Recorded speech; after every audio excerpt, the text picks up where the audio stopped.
Buenas. Nessa sessão a gente vai falar sobre um caso que aconteceu agora no finalzinho de maio, mais precisamente na semana 17 a 21 de maio de 2021, que é o caso da Marfrig e BR Foods. E é uma questão, será que houve uma aquisição hostil? Aliás, até nessa época não se falou muito disso, mas a minha interpretação é que houve uma aquisição hostil, a gente estava presenciando algo do tipo, e interessante que movimentou alguns mercados, não somente o mercado tradicional de ações, mas também o mercado de aluguel de ações, que aí tem nuances interessantes para a gente conhecer do mercado. Só vamos recapitular, a Marfrig já havia tentado, alguns anos antes, adquirir a BR Foods. A BR Foods, aliás, que tem uma história, ela é justamente a fusão da Sadia com a Perdigão. E eu vou contar um pouco até da história disso, que também é interessante, que em 2006 a Sadia tentou uma aquisição hostil da Perdigão, não funcionou, e não funcionou na época porque a Perdigão, no caso, era controlada por grandes fundos de pensão que não estavam a fim de negociar. Aliás, esse é uma das primeiras coisas que a gente tem que pensar na estratégia de aquisição hostil. Se você tem o controle concentrado na mão de poucos, a aquisição hostil, na verdade, ela roda melhor por uma negociação entre as partes ou com os acionistas, do que fazer uma oferta pública de aquisição de ações. Aliás, foi essa estratégia que a Marfrig adotou. Ela percebeu que a BR Foods estava na mão de poucos acionistas que controlavam a empresa, e ela resolveu, com o tempo, negociando com eles, até conseguiu dobrar um deles e adquirir uma boa parcela e chegar perto de 25% do controle, como a gente vai ver, na semana de 21 de maio.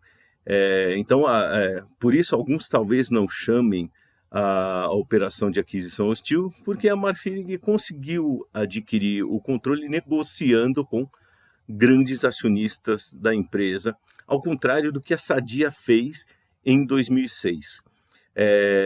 E depois, aliás, isso deu um rolo danado, até porque descobriram em 2006 que havia insiders da Sadia tentando se aproveitar da informação privilegiada, que, aliás, esses insiders foram simplesmente o primeiro caso de insider trading julgado e condenado aqui no Brasil. Tá ok? Também vou mostrar isso para vocês. E, além disso, em 2008, a Sadia, então, tentou em 2006 adquirir a Perdigão, uma aquisição hostil, não funcionou. Em 2008, teve a crise subprime e a Sadia quase quebrou, porque ela fez os derivativos apostando na queda da taxa do real frente ao dólar, ou seja, na valorização do real. Então, ao invés dela fazer operações de hedge com o câmbio, ela estava, na verdade, se alavancando, usando um produto chamado Target Forward.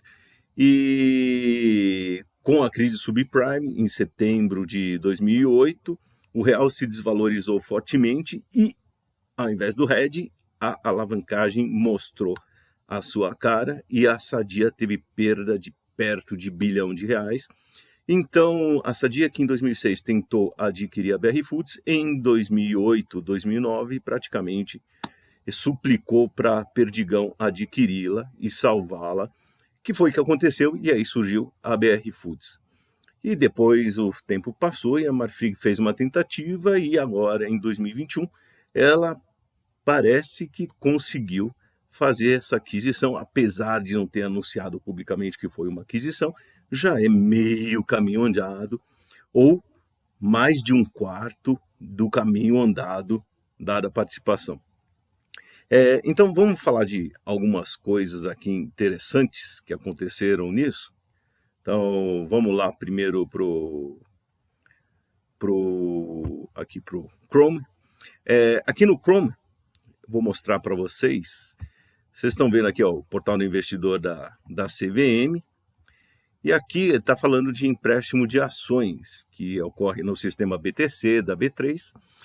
Então, eu recomendo até para quem... A gente tem um vídeo explicando o que é o aluguel de ações, tá ok? O empréstimo de ações. Mas o interessante, o que eu marquei aqui é o seguinte, vou ler. É importante destacar que o processo de empréstimo de ações, o aluguel de ações, envolve a transferência temporária da propriedade para o tomador. Então, quem está tomando emprestado vai ficar com a propriedade dessas ações, mediante um aluguel que ele vai pagar, uma taxa de empréstimo, e assim, direitos como o de voto passam a ser exercidos pelo tomador. Então veja o seguinte, se você quer influenciar alguma tomada de decisão da empresa, e você não tem dinheiro suficiente para comprar as ações, o que você pode fazer? Alugar ações, tomar emprestado essas ações. Porque aí você paga uma taxinha de aluguel e, em contrapartida, você fica com ações para você e o direito a voto. O interessante, até continuando aqui, olha, com respeito aos proventos como dividendos, juros sobre capital próprios, aí o dinheiro desse dividendo, juros sobre capital próprio, vai para quem está doando as ações, ou seja, para quem está emprestando essas ações. Então, se você, por exemplo, tem algumas ações que você vai ficar um tempo e você não pretende usar o voto delas, mas quer receber os dividendos, pode emprestá-las ou alugá-las sem problema pelo sistema BTC, que você continua recebendo o dividendo e o juros sobre capital próprio. Todos os demais proventos, desdobramento, agrupamento, tudo mais você continua recebendo normalmente, mas o direito a voto fica com quem tomou emprestado. Isso, por exemplo, pode ser uma estratégia de algumas empresas justamente para influenciar a tomada de decisão. Então, deixa eu mostrar para vocês agora alguns dados que eu coletei lá do Excel. Aqui no Excel, que vocês estão vendo, é justamente uma tabela que eu montei com a taxa média de aluguel da ação. Já é uma taxa média ponderada pelo número de ações, que ocorreu nos dias 17 a 21 de maio de 2021. Quanto mais as pessoas querem alugar ali, maior vai ser a taxa. Então vejam aqui, ó, a BR Foods, com uma taxa de aluguel nos dias 17, 18, 19, está na faixa de 0,10, 0,09, que é uma taxa bem baixinha, ou seja, pouca gente interessada em alugar. Se vocês olharem desse lado, o número de negócios realizados também pouquinho, entre 65 e depois 248, 231, era pouco. Mas dia 20 já começa a subir bem, então já vai para de 0,10 mais ou menos em média, 0,11, foi para 0,68% ao ano, e no dia 21 foi para 2,73% ao ano. Mostrando o seguinte, ou seja, uma alta nas taxas de aluguel da BR Foods, mostrando o seguinte, tem gente alugando, e alugando muitas ações. Inclusive, eu fiz esse cálculo aqui, a variação da média da quantidade de ações alugadas de 18 a 21 de maio em relação ao dia 17 de maio. Ou seja, em média, no período 18 a 21 de maio, a quantidade de ações alugadas da BR Foods foi mais de 1000% superior à do dia 17, ou seja, tinha um grande movimento de aluguel de ações com essas, e que a gente pode ver que isso não acontecia com todas.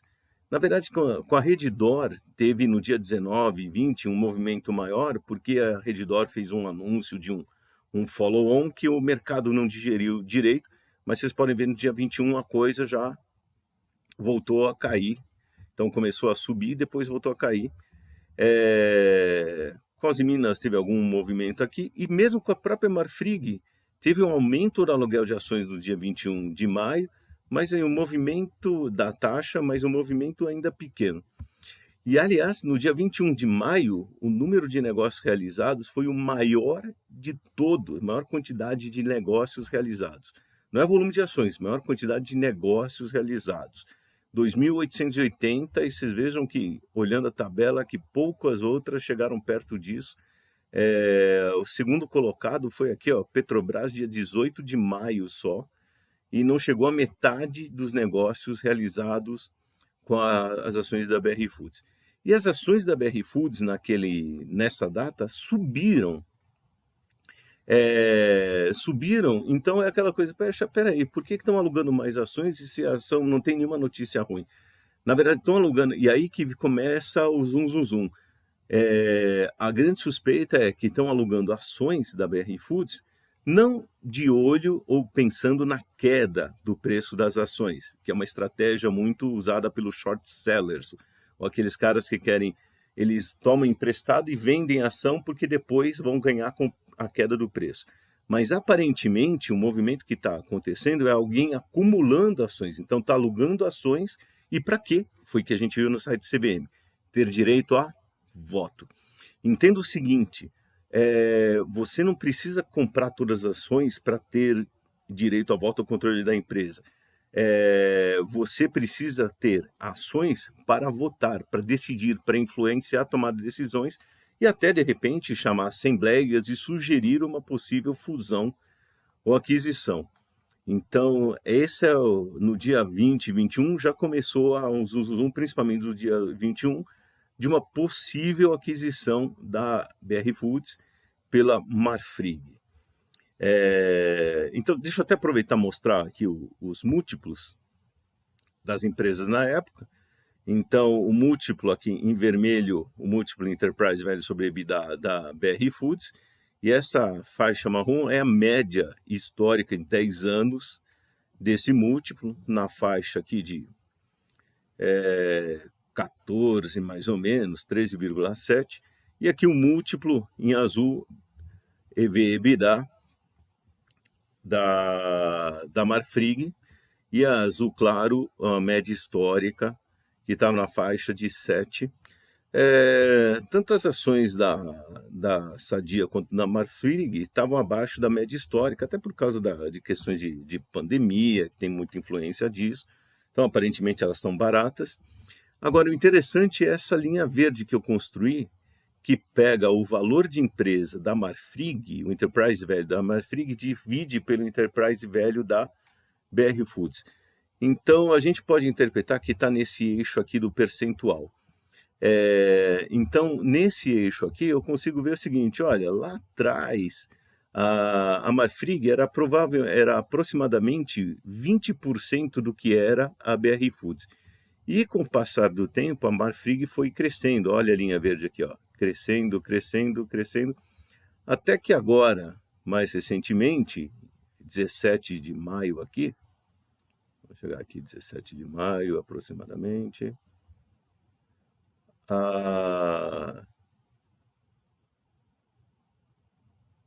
aproximadamente aqui, ó, dia 10 de maio aqui, consigo ver, a Marfrig, o tamanho, o Enterprise Value era 100%, ou seja, era o mesmo tamanho da BR Foods, até 104,8%, ou seja, ela era um pouco mais, aproximadamente 5% superior à BR Foods. Ou seja, de 2015 para 2021, a Marfrig veio crescendo forte de tamanho até superar um pouco, igualar ou superar o tamanho da BR Foods. O que deu, principalmente nos últimos tempos, e aí eu estou falando em maio, fôlego e ideia para o pessoal da Marfrig retomar a ideia de adquirir a BR Foods. Isso provavelmente foi o grande motivador. Vamos tirar aquela ideia de novo do papel, que ainda está meio fresca, e vamos fazer a oferta pela BR Foods. Então, aqui a ideia, no dia, aí olhando aqui no site Relações com Investidores, tem o fato relevante, dia 21 de maio, da aquisição acionária da BR Foods. Eu abri aqui, vocês podem ver. Então, nesse comunicado, primeiro, a Marfrig está dizendo, olha, eu estou aqui, cheguei, comprei em leilão de bolsa, eu comprei diretamente no mercado, leilão em bolsa e opções, participação de 196 milhões e pouco de ações ordinárias, representando 24,23% do capital da BR Foods. Aqui eles falam, olha, a aquisição da participação da BR Foods visa diversificar os investimentos, que possuem complementaridades, aí o blá blá blá, papá. E a Marfrig esclarece que não pretende eleger membros para o Conselho de Administração ou exercer influência sobre as atividades que não foram celebradas, papapá. Isso no momento, não quer dizer que não faça depois. Mas quem tem 24% do capital social e provavelmente tem mais ainda de ações alugadas, está pensando em alguma coisa. Então é um movimento já em direção a uma fusão, uma aquisição, e talvez, para não falar principalmente, forçar uma conversa. Então, provavelmente o pessoal da BR Foods não queria, a Marfrig tentou conversar, eles não queriam, e agora a Marfrig quis dessa maneira mostrar o seguinte, olha, eu consigo levar para uma operação de fusão-aquisição. Isso é praticamente uma aquisição hostil. De novo, só não foi hostil porque teve uma negociação aí com investidores, com grandes investidores acionistas da BR Foods. Também no site de relações com investidores aqui da BR Foods agora, também o comunicado dia 21 e 20 de maio.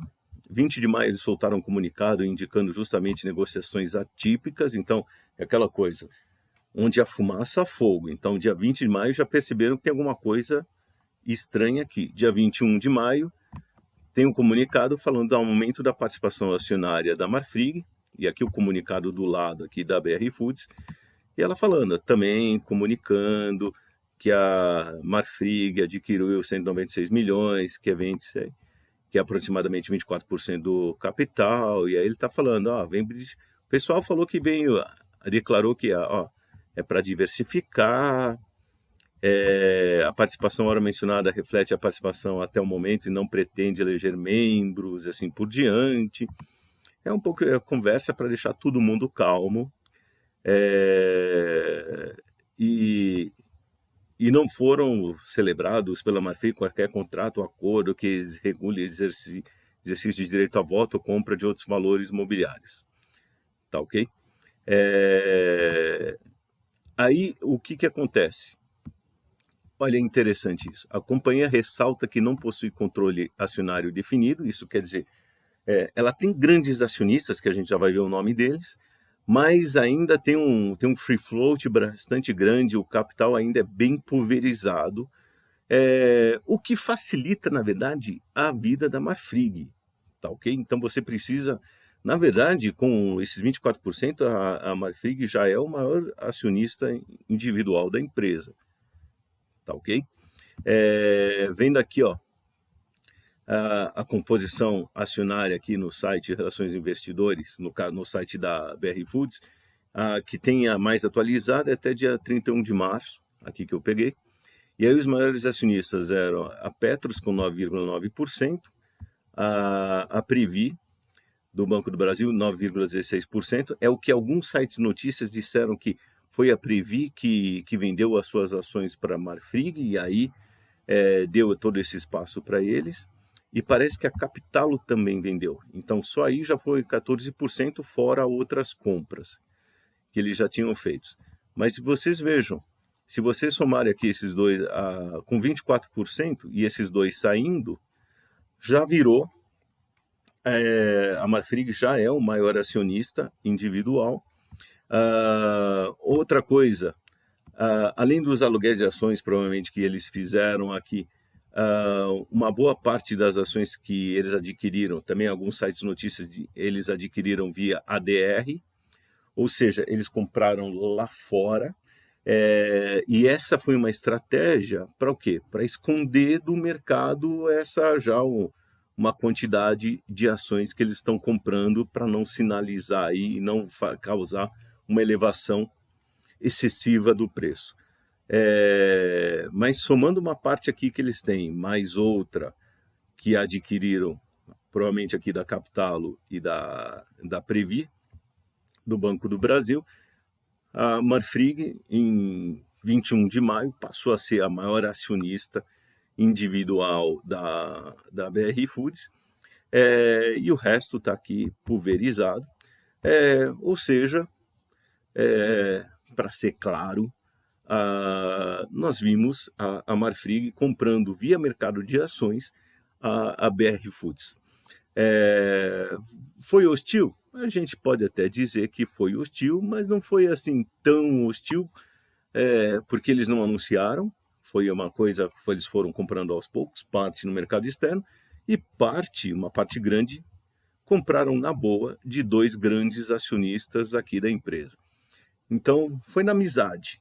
Aliás, a Sadia deveria ter feito isso em 2006, porque você tinha esses grandes acionistas. A Sadia não preferiu isso e resolveu ir para o público geral aqui, o que torna a operação mais cara, mais desgastante, e não necessariamente funciona, tá ok? Então, como eu falei, que a gente pode concluir, olha, vou dizer que foi uma operação quase hostil, tá? Ela foi hostil porque não teve uma negociação com o conselho de administração da empresa. Então, o conselho da BR Foods, a princípio, ficou totalmente fora dessa brincadeira. Então, ele não negociou preço, condições e tal, o que não é bom para eles. E também, aparentemente, o CEO, o presidente da BR Foods, também está vendido nessa história. Então, por esse aspecto, a gente pode dizer que foi uma aquisição hostil, o que foi uma operação bastante interessante, mas a gente vai ver ainda o desenrolar aí no futuro. E aqui, só para relembrar, 2006 teve a tentativa fracassada da Sadia para adquirir de maneira hostil a Perdigão. Não funcionou porque, de novo, tem poucos acionistas, está controlado, está concentrado o capital, que era no caso da Perdigão. Então, fazer essa oferta hostil. Oferta hostil funciona se o capital estiver muito pulverizado e você tiver muito caixa para gastar, porque você vai ter que jogar o preço para cima. A Marfrig, de uma maneira mais inteligente, negociou parte, comprou outra parte quietinho. Então, pode até ter pago um pouco e usou a ideia do aluguel de ações também, que ajuda nessa brincadeira. Esse caso foi tão mal sucedido, e inclusive resultou aqui, ó, que vocês estão vendo a notícia também aqui do site do portal Investidora CVM, que agora, e saiu justamente o caso da ação penal do caso Sadia Perdigão, primeira sentença condenatória por insider trading do Brasil, envolvendo 2 executivos da Sadia à época, esses daqui que vocês estão vendo, que eles foram condenados não somente aqui no Brasil, mas também, como a Sadia tinha ADR nos Estados Unidos, eles também foram condenados lá. Aliás, eles foram condenados lá mais rapidamente que aqui. E aqui a notícia da perda com derivativos, as perdas bilionárias da Sadia, que foram detonador, como eles colocaram aqui. Não somente perderam, mas isso detonou uma fusão, levou a uma fusão entre a Sadia e a Perdigão. Na verdade, em 2006, a Sadia queria comprar a Perdigão de maneira hostil, não funcionou. 2009, a Perdigão comprou a Sadia, quase a pedido da própria Sadia, para salvá-la por causa dessas perdas com derivativos. Tá bom? Muito bom, pessoal. Essa foi uma breve discussão desse caso Marfrig e BR Foods, com algumas coisas interessantes, como, por exemplo, você pegar ações emprestadas ou alugar ações para ter direito a voto. Essa questão da estratégia de aquisição, então, ao invés de você partir para uma aquisição hostil muito cara, você comprar uma parte via grandes acionistas e parte via mercado, e usando até estratégias como o próprio aluguel de ações, que são coisas importantes para entender da governança da empresa, tá ok? E o que leva uma empresa a adquirir outra. No caso, a gente viu até a própria grande valorização que a Marfrig teve, Em contrapartida, foi que eu mostrei até o gráfico, a desvalorização da BR Foods. Então a BR Foods, que era muito maior que a Marfrig, era quase 20% do que era a BR Foods, 5, 6 anos atrás, a história inverteu completamente, o que abriu espaço para a Marfrig falar assim, tchau, vou comprar, tá bom? Até mais!